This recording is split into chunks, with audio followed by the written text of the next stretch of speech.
I want to tell you about the most dangerous kind of peace. Is the kind where the house is quiet, the chores are managed, and no one is raising their voice. On the surface, it looks like a successful marriage. But as a coach, when I see this, I don't see health.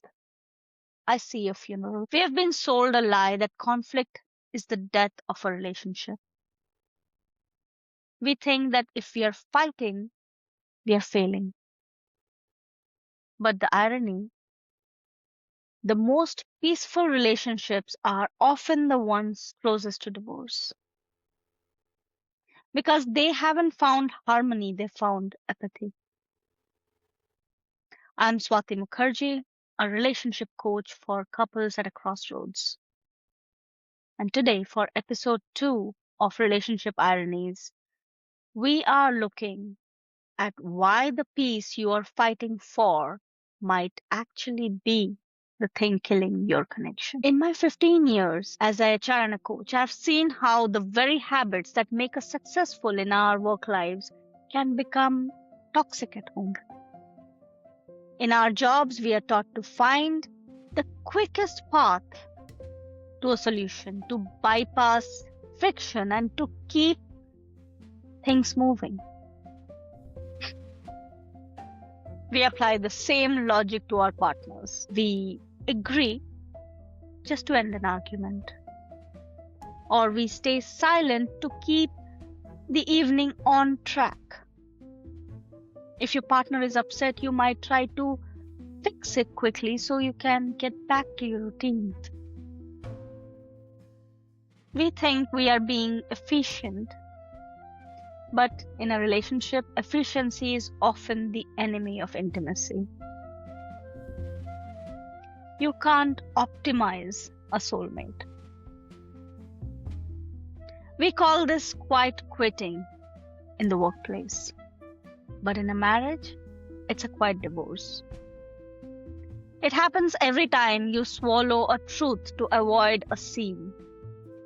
You choose the calm evening over the honest conversation. But every unspoken need becomes a brick. Over years, those bricks become a wall so thick you can no longer see the person on the other side.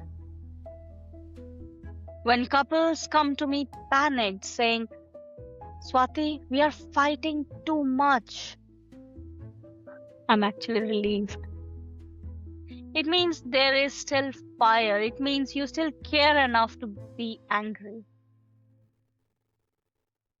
The couples I worry about, the ones who say, we don't really have anything left to fight about. That silence isn't a safe harbor. It's emotional oxygen deprivation.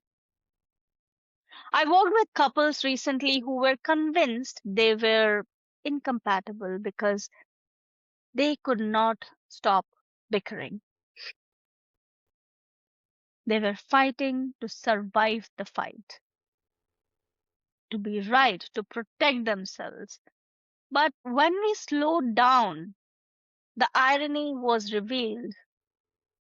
Beneath his anger about the house being messy was a fear that his hard work wasn't respected. Beneath her defensiveness was a desperate need to feel like a priority, not just a project manager. The conflict wasn't the cancer. It was the vital sign trying to save the patient. They weren't wrong for each other. They were just unskilled at navigating the storm. Real peace is in the absence of conflict, is the presence of repair, is the psychological safety of knowing we can go into the dark, we can disagree, and I'm still safe with you. I'm still chosen. I pay attention to the couples who fight because it means someone is still trying. Disconnection is the enemy. Avoidance is the exit ramp. Conflict? conflict can be the bridge back to each other. So, here is your takeaway from episode 2.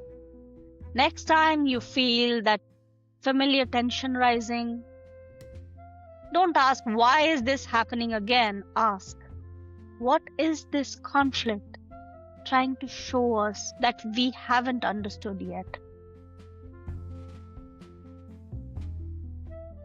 Stop trying to win the argument and start trying to win the relationship. I am Swati Mukherjee, a relationship coach, and thank you today for sitting with this irony. If you are currently in the middle of a quiet relationship, maybe it's time to make some noise.